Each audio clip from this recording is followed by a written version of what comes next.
Hey everybody, hope you're doing well. My name is Mike Ominiyi. I'm the founder of the Common Sense Network. A bit about me, I'm really curious. I like exploring, learning new things. I'm that guy that kind of picks up rocks and checks what's under them.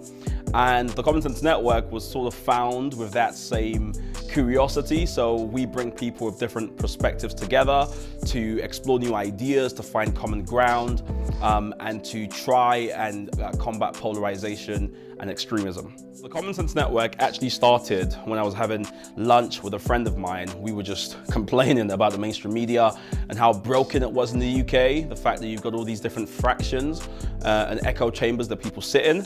And we were always kind of wondering, why was it like this? Why can't we have media that brings people with different perspectives together? And so initially we were a group of 100 angry people, and then we turned into a sort of social enterprise, social venture, and now we do lots of work trying to make democracy healthier by empowering people, bringing them out of echo chambers, upskilling people and making them more media literate as well. All these different things we do just to help people really navigate the online sphere safely. When I think about the problems I had trying to get the Common Sense Network off the ground, there's quite a lot. But the biggest one I can think about right now is really about how do we make it sustainable, right? We've got all these people angry, trying to change the world, trying to change their communities. How do we make it so that this thing lasts beyond 1 year? Which meant thinking about how we partner with organizations better, how we get better at applying for grants. There were really a lot of things we had to do to ensure that we weren't just an angry group of people that existed for one moment, but we were really a network that was growing and evolving over time. I feel really privileged because I feel like I've been part of QCT for a long time. I joined, I think, just a year after it was set up. I actually bumped into someone coming out of the toilets. That's another story for another day.